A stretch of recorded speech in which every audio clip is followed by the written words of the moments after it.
ബേപ്പൂരിലെ UDF സ്ഥാനാർത്ഥി PV അൻവറിന്റെ സ്ഥാനാർത്ഥിത്വത്തിൽ LDF തെരഞ്ഞെടുപ്പ് കമ്മീഷന് പരാതി നൽകി. സത്യവാങ്മൂലത്തിൽ കേസ് വിവരങ്ങൾ മറച്ചുവെച്ചു എന്ന് ചൂണ്ടിക്കാട്ടിയാണ് പരാതി നൽകിയിരിക്കുന്നത്. അജി കുഞ്ഞുമോൻ കോഴിക്കോട്ട് നിന്ന് വിവരങ്ങളുമായുണ്ട്.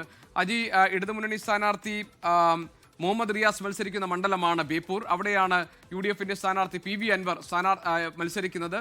എന്താണ് LDF തെരഞ്ഞെടുപ്പ് കമ്മീഷൻ നൽകിയിരിക്കുന്ന പരാതി? ഇതിൽ എന്ത് തുടർ നടപടികൾക്കാണ് സാധ്യതയുള്ളത്?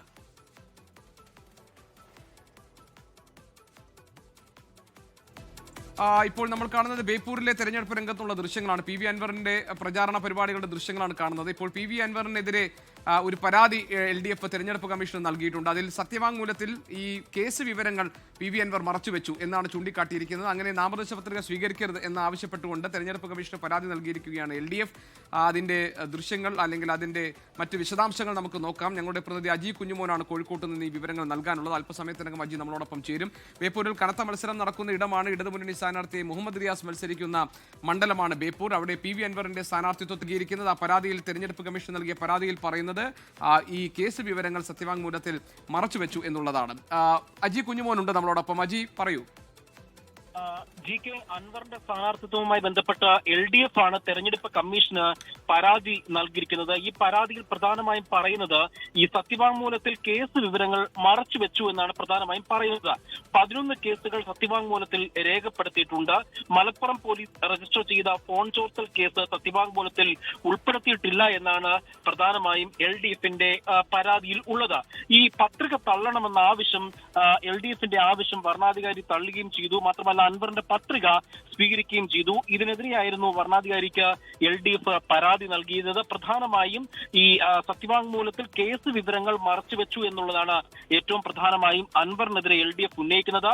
മലപ്പുറം പോലീസ് രജിസ്റ്റർ ചെയ്ത ഫോൺ ചോർത്തൽ കേസിന്റെ വിവരങ്ങൾ ഒന്നും തന്നെയും സത്യവാങ്മൂലത്തിൽ ഉൾപ്പെടുത്തിയിട്ടില്ല എന്നാണ് LDF പ്രധാനമായും പരാതിയിൽ പറയുന്നത്. GK, അതായത് അജി, ഇതിനകത്ത് ഇപ്പോൾ ഈ ഫോൺ ചോർത്തലുമായി ബന്ധപ്പെട്ട ഒരു കേസ് ഈ സത്യവാങ്മൂലത്തിൽ ഉൾപ്പെട്ടിട്ടില്ല എന്നതാണ് LDFന്റെ പരാതി.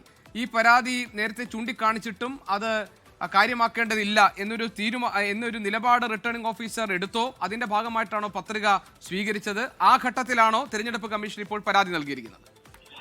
തീർച്ചയായിട്ടും നേരത്തെ ഈ കേസുമായി ബന്ധപ്പെട്ട് 11 കേസുകളാണ് ആകെ അൻവറിന്റെ പത്രികയിൽ രേഖപ്പെടുത്തിയത്.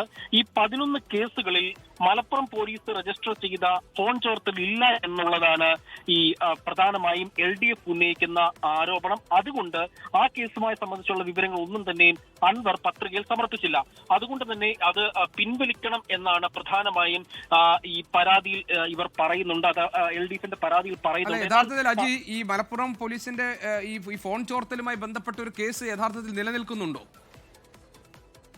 ഈ അൻവറിന്റെ ഫോൺ ചോർത്തലുമായി ബന്ധപ്പെട്ടുള്ള കേസ് നിലവിൽ നിലനിൽക്കുന്നുണ്ടോ എന്നുള്ള കാര്യത്തിൽ നമുക്ക് നിയമപരമായ കുറച്ച് വ്യക്തത തേടേണ്ടതുണ്ട്. GK, അതുമായി ബന്ധപ്പെട്ട അല്പസമയത്തിനകം തന്നെ കൂടുതൽ വിവരങ്ങൾ ഈ ഘട്ടത്തിൽ നൽകാനാകും. ശരി അജി. അജി കുഞ്ഞുമോനാണ് വിവരങ്ങൾ നൽകിയത്. അൻവറിന്റെ ഫോൺ ചോർത്തലുമായി ബന്ധപ്പെട്ട് മലപ്പുറം പോലീസ് രജിസ്റ്റർ ചെയ്ത കേസിന്റെ വിവരങ്ങൾ, അതിന്റെ വിശദാംശങ്ങൾ സത്യവാങ്മൂലത്തിൽ ഉൾപ്പെടുത്തിയിട്ടില്ല. 11 കേസുകളുടെ വിവരങ്ങളാണ് ബേപ്പൂരിലെ UDF സ്ഥാനാർത്ഥി PV അൻവർ രേഖപ്പെടുത്തിയിരിക്കുന്നത്. ഇതിനെതിരെയാണ് LDF പരാതിപ്പെട്ടത്. അത് നേരത്തെ തന്നെ റിട്ടേണിംഗ് ഓഫീസർ അറിയിച്ചിരുന്നു. പക്ഷേ അതിൽ കാര്യമില്ല എന്ന് പറഞ്ഞ് അദ്ദേഹം നാമനിർദ്ദേശ പത്രിക സ്വീകരിച്ചിരുന്നു. ആ ഘട്ടത്തിലാണ് ഇപ്പോൾ തെരഞ്ഞെടുപ്പ് കമ്മീഷന് LDF പരാതിപ്പെട്ടിരിക്കുന്നത്. വളരെ ശക്തമായ മത്സരം നടക്കുന്ന ഒരു മണ്ഡലമാണ് ബേപ്പൂർ. അവിടെ ഇടതുമുന്നണി സ്ഥാനാർത്ഥിയെ മത്സരിക്കുന്നത് അവിടെ മുഹമ്മദ് റിയാസ് ആണ്.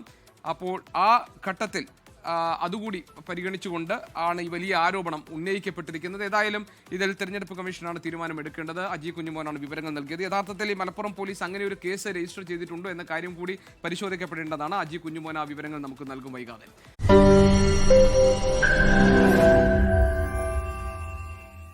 ലോകത്തെവിടെയായാലും ഏത് സമയത്തും 24 വാർത്തകളും ഓഗ്മെന്റഡ് റിയാലിറ്റി പാക്കേജുകളും എക്സ്പ്ലെയിനറുകളും വിശദമായി കാണാൻ ഞങ്ങളുടെ YouTube ചാനൽ നിങ്ങൾക്ക് സബ്സ്ക്രൈബ് ചെയ്യാം.